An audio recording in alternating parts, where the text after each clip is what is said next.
बिस्मिल्लाहिर्रहमानिर्रहीम। अस्सलाम वालेकुम। I am Mohammad Kashif. मैंने आपको यहाँ पे केमिस्ट्री और मैथ के लेक्चर देने हैं इंशाल्लाह।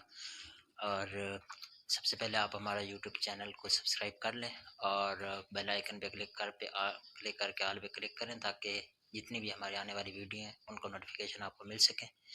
इंशाल्लाह आपके यहाँ पे कंसेप्ट हर लिहाज से क्लियर किए जाएंगे, केमिस्ट्री के लिहाज से भी और मैथ के लिहाज से भी। फिर भी अगर किसी को कोई क्वेश्चन पूछना हो, कोई प्रॉब्लम हो, तो आप कमेंट्स में हमसे क्वेश्चन वगैरह कर सकते हैं। और मज़ीद अगर किसी ने आगे लेक्चरशिप या किस चीज़ के लिए मज़ीद हमसे रब्ता करना है तो हमारा रब्ता नंबर डिस्क्रिप्शन के अंदर वो दिया गया, आप वहाँ से हमसे मज़ीद कांटेक्ट भी कर सकते हैं।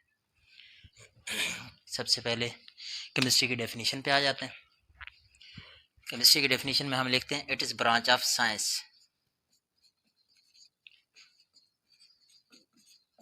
It is branch of science. तो साइंस के लिए हमने अब केमिस्ट्री का लफ्ज़ क्यों यूज़ किया, मतलब कि साइंस को क्यों निगलेक्ट कर दिया गया है, साइंस की जगह पे ये केमिस्ट्री फिज़िक्स और बायो क्यों लेकर आए गए हैं। उसकी रीज़न ये है कि शुरू में जो था वो एक ही ये समझ लें कि हमारे पास जिस तरह एक हाल होता है उसके अंदर हम सारी चीज़ें एंटर कर देते हैं उसमें, मतलब कि ये समझ लें कि फिज़िक्स का भी मटेरियल आ गया, केमिस्ट्री का भी आ गया, बायो का भी आ गया। लेकिन अब उसको अगर ढूंढना है, हमने सर्च करना है या मज़ीद उसमें से कोई इन्फॉर्मेशन निकालनी है तो उस हाल में से सारी चीज़ों के मिक्सचर में से चीज़ निकालना मुश्किल है। तो हम क्या करते हैं, उसको पार्टीशन कर देते हैं, उसकी हम एक अलग-अलग रूम में शिफ्ट कर दें। अगर एक रूम केमिस्ट्री का बना दें, एक रूम बना दें फिजिक्स का, एक बायो का, तो उसमें ये होगा कि हमें कोई भी चीज़ सर्च करनी है या किसी चीज़ के बारे में इंफॉर्मेशन लेनी है तो वो लेना आसान है। तो हम शुरू में जितनी भी हमारे पास ये बुक्स हैं, केमिस्ट्री है, फिजिक्स है, बायो है, इनकी डेफिनेशन जब लिखने लगते हैं तो हम लिखते हैं it is branch of science. उसकी रीज़न ये है कि पहले शुरू में जितनी भी चीज़ें थी वो सारी साइंस के अंदर आ रही थी। फिर उसके बाद ऐसा ऐसा डेवलपमेंट हुई, जब बहुत ज़्यादा मटेरियल आने लगे तो हमने उसको आगे मज़ीद ब्रांचों में डिवाइड कर दिया। जिस तरह एक ट्री की ब्रांचेस होती हैं इसी तरह हमने उसको नाम दे दिया है कि डिफरेंट चीज़ें हमारे पास आ गई हैं। लेट्स सपोज कि जिस तरह फिजिक्स है, बायो है, केमिस्ट्री है, मैथ है, इसी तरह बहुत सारी ब्रांचेज हैं। स्टैटिस्टिक्स ले लें, कंप्यूटर ले लें, वो सारी की सारी हम शुरू में उनकी डेफिनेशन के अंदर हम लिखते हैं it is branch of science. अब it is branch of science इस वजह से लिखते हैं कि वो इसी ट्री की ब्रांचेज हैं। अब फिजिक्स के अंदर हम क्या करते हैं कि आपको पता है कि हम इसके अंदर जब स्टडी करनी हो तो हम करते हैं मैटर एंड एनर्जी। मैटर और एनर्जी के लिहाज से हमने जब स्टडी करनी तो फिजिक्स के अंदर आ जाते हैं। इसके आपस में इंटरेक्शन क्या है या उनके बारे में जब स्टडी करनी हो तो मैटर के अंदर आ जाते हैं। बायो के अंदर आपको पता है कि लिविंग थिंग्स के जितनी भी स्टडी है वो बायो के अंदर आ जाएगी। केमिस्ट्री के अंदर हम क्या करते हैं, मैटर्स की स्टडी, मैटर की किस तरह की स्टडी है वो अभी मैं आपको डेफिनेशन में मुकम्मल एक्सप्लेनेशन करके दूंगा, उससे आपको समझ आ जाएगी। जिस तरह मैथ है अब ये कैलकुलेशन में आ जाते हैं, जितनी भी हमारी कैलकुलेशन है प्लस माइनस सब्ट्रैक्शन डिवीजन वो सारी सारी उसके अंदर आ जाएगी। तो ये सारी चीज़ें हमने डिवाइड कर ली हैं ताकि वो साइंस जो है वो कम्प्लेक्स मिक्सचर जो है वो हमसे हमें समझने में आसानी हो, कम्प्लेक्स मिक्सचर वाला काम खत्म हो जाए, अलग-अलग हमारे पास एक पार्टीशन बन जाए। तो इसी वजह से हम शुरू में जितनी भी डेफिनेशन है, बायो है, केमिस्ट्री है, फिजिक्स है, हम शुरू में लिखते हैं it is branch of science. मतलब ये एक साइंस अगर ट्री है तो ये उसकी मजीद सारी सारी ब्रांचेज हैं, छोटी छोटी ब्रांचेज हैं। हम लिखेंगे it is branch of science which deal with the study of.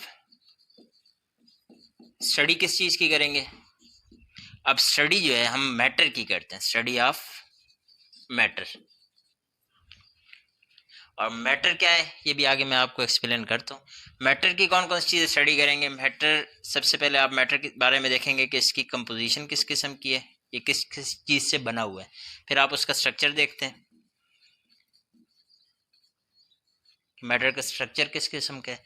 फिर आगे बात आ जाती है रिएक्शन पे, कौन कौन सी रिएक्शन दे रहे हैं, प्रॉपर्टीज़ उसी में आ जाती हैं। क्या प्रॉपर्टीज़, केमिकल प्रॉपर्टीज़ भी आ जाती हैं और फिजिकल प्रॉपर्टीज़ भी। रिएक्शन फिर केमिकल प्रॉपर्टीज़ में आ जाएंगी। प्रॉपर्टीज़ फिर दो टाइप्स की होंगी, फिजिकल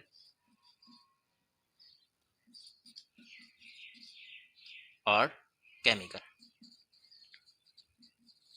ये हमारे पास दो तरह की प्रॉपर्टीज़ आ जाएंगी। फिर हम उसके यूजेस देखते हैं, कि आगे उनका इस्तेमाल कहाँ कहाँ पे हो रहा है, यूजेस हम उसके देखेंगे, तो वो मैटर की स्टडी होगी। मैटर केमिस्ट्री के अंदर हम किस चीज़ के बारे में पढ़ेंगे? सबसे पहले तो मैंने आपको यहाँ से समझाया कि हम क्यों ये बात लिखते हैं, it is branch of science, क्योंकि पहले एक साइंस सब्जेक्ट था, उसके अंदर ये सारी चीज़ें आ रही थी, फिर हमने उनकी पार्टीशन कर दिया, अलग-अलग उनको कर दिया, इसलिए हम लिखते हैं it is branch of science. फिर which deal with the study of, जिसके अंदर हम डील करेंगे, स्टडी करेंगे, किस चीज़ की स्टडी करेंगे? मैटर की। और मैटर की कौन कौन सी चीज़ों की स्टडी करनी है? उसकी कंपोजिशन की स्टडी करनी है, स्ट्रक्चर की, रिएक्शन की, प्रॉपर्टीज़ की और यूजेज। रिएक्शन मतलब इतनी प्रॉपर्टीज़ के अंदर आ जाएंगे, उनकी फिजिकल केमिकल प्रॉपर्टीज़ के अंदर आ जाएंगे। तो ये हमारे पास है ओवरऑल केमिस्ट्री।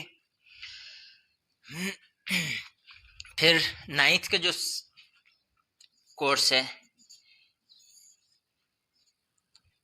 ये नाइन्थ के स्टार्ट में, आप नाइन्थ के स्टार्ट में भी कर सकते हैं, फर्स्ट ईयर के स्टार्ट में भी कर सकते हैं। नाइन्थ और फर्स्ट ईयर का ये पहला लेक्चर है, क्योंकि आपको सबसे पहले केमिस्ट्री के बारे में पता होना चाहिए, जो सब्जेक्ट आप पढ़ रहे हैं उसकी डेफिनेशन का पता होना चाहिए, और उसकी डेफिनेशन रटी रटाई नहीं होनी चाहिए, बल्कि आपको चीज़ समझ आ जानी चाहिए कि केमिस्ट्री एक्चुअली में है क्या, किस चीज़ की स्टडी करेंगे? मैटर की स्टडी करेंगे। और मैटर की किस किस चीज़ की स्टडी करेंगे? मैटर की कंपोजिशन, स्ट्रक्चर, रिएक्शन और उसकी प्रॉपर्टीज, यूजेस। अब हम बात करते हैं कि मैटर की, मैटर है क्या। तो सबसे पहले मैटर की डेफिनेशन को ले लें। मैटर की डेफिनेशन में दो चीज़ें हैं, एक है मैस और वॉल्यूम। वॉल्यूम या हम कह सकते हैं कि ऑक्यूपाई स्पेस, कोई भी चीज़ है जो स्पेस रखती हो, हम उसको मैटर में लेते हैं। दो चीज़ें मैटर के अंदर हैं, मैस और वॉल्यूम। तो आप इर्द गिर्द अगर आप नज़र दौड़ाएं, जो भी चीज़ें आपको मिलेंगी उन सब का मास भी है और वॉल्यूम भी है। इसका मतलब है कि तकरीबन दुनिया जहान का जितना भी इल्म है वो सारे के सारे केमिस्ट्री के अंदर आ रहे हैं, क्योंकि केमिस्ट्री के अंदर हम स्टडी करते हैं मैटर की। और मैटर कौन सी चीज़ है? जो भी चीज़ जिसके अंदर मास हो, जिसका कोई ना कोई मास हो और वो वॉल्यूम भी रखे। वॉल्यूम का मतलब है कि स्पेस घेरे, एक ख़ास जगह पे जहाँ पे पड़ो, जैसे ये डस्ट है तो ये समझ लें कि अब इसका मास भी है, इसका वॉल्यूम भी है, तो वो मैटर के अंदर आ रहा है। अब अगर आप केमिस्ट्री के लिहाज से इसकी एग्जांपल देना चाहें कि मैटर की एग्जांपल हम क्या देंगे, लेट्स सपोज H2O एक जनरल एग्जांपल है। आपको पता है केमिस्ट्री के अंदर H2O हम वाटर को बोलेंगे। अब मैंने आपको बताया कि मैटर के हम कौन कौन सी चीज़ों की स्टडी करेंगे, composition, structure, reaction, properties, uses. Composition क्या है, किस किस चीज़ से बना हुआ है? आप बताएंगे कि वाटर जो है वो हाइड्रोजन और ऑक्सीजन से बना हुआ है, it is made up of hydrogen and oxygen. उसके बाद आप स्ट्रक्चर देखेंगे, स्ट्रक्चर के अंदर क्या आएगा कि हाइड्रोजन जो है वो ऑक्सीजन के साथ इस तरह जुड़ी हुई है, दो हाइड्रोजन है और ऑक्सीजन के साथ इस तरह जुड़ी हुई। थोड़ा सा एंगल में, बिल्कुल 90 का एंगल ना बनाए आप, ये इस तरह की कंपोजिशन इसकी होती है। ये स्ट्रक्चर आ गया वाटर का। फिर आगे इसकी रिएक्शन है, रिएक्शन आपको पता है, हम मजीद डिटेल में पढ़ेंगे इसी के कौन कौन सी रिएक्शन आ रहा है। प्रॉपर्टीज जो है, अब प्रॉपर्टीज फिजिकल प्रॉपर्टीज हैं कि हम देखते हैं कि उसके मेल्टिंग और बॉइलिंग पॉइंट, लिक्विड है, सॉलिड है, ये चीज़ें सारी की सारी फिजिकल प्रॉपर्टीज में आते हैं, लिक्विड, सॉलिड, गैस। और केमिकल प्रॉपर्टीज में उसके आगे रिएक्शन आ जाता है। और यूजेस, वाटर आपको पता है कि हर जगह पे यूज़ हो रहा है, रिएक्शन करवाना हो आपकी ज़िंदगी के लिए ज़रूरी है कि बगैर पानी के हम जिंदा नहीं रह सकते ज़्यादा अरसा। तो ये सारी की सारी जो चीज़ें, अब ये एक हमारे पास मैटर था, हमने उसके बारे में ये सारी चीज़ें स्टडी की, उसकी composition, structure, reaction, property, use, ये सारे की सारी जब स्टडी करेंगे तो वो केमिस्ट्री के अंदर आएगी। ठीक है, ये है इसकी एक्सप्लेनेशन। मतलब कि केमिस्ट्री के अंदर हम क्या करेंगे, सबसे पहले डेफिनेशन है, it is branch of science, मतलब साइंस की ब्रांच है जिसके अंदर हम स्टडी करेंगे मैटर की। अब मैटर की कौन कौन सी चीज़ स्टडी करनी है, composition, structure, reaction, properties, uses.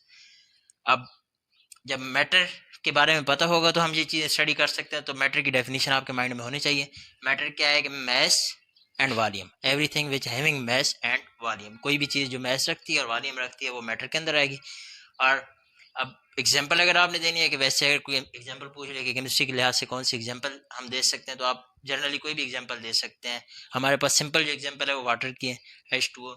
आप उसके बारे में बता सकते हैं कि उसकी कंपोजिशन ये है कि वो हाइड्रोजन और ऑक्सीजन से बना हुआ है, उसकी जो स्ट्रक्चर है वो इस किस्म के आपस में जुड़ा हुआ है कि बिल्कुल आमने सामने नहीं है, थोड़ा एंगल में, एंगुलर स्ट्रक्चर है।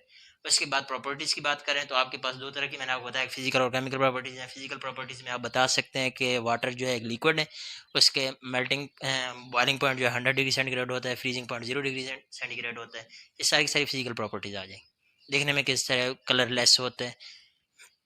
उसके बाद केमिकल प्रॉपर्टीज़ के अंदर आप बताएंगे कि ये रिएक्शन, जितनी भी रिएक्शन है वाटर से रिलेटेड, जितनी भी रिएक्शन है वो सारी की सारी केमिकल प्रॉपर्टीज़ में आ जाएंगे। उसके बाद यूजेस, आपको पता है कि हम पानी पीने के लिए भी इस्तेमाल करते हैं, मुख्तलिफ़ किस्म की जितनी भी रिएक्शन है वो सारे के सारे मुकम्मल करवाने के लिए भी पानी का इस्तेमाल होता है। इंशाल्लाह ये हमारा पहला लेक्चर था, ये केमिस्ट्री का इंट्रोडक्शन था। कल से हम मज़ीद नेक्स्ट टॉपिक की तरफ चलेंगे और हमारा जो अगला टॉपिक होगा इंशाल्लाह वो मज़ीद आपको अगली वीडियो में समझाया जाएगा। Thank you very much.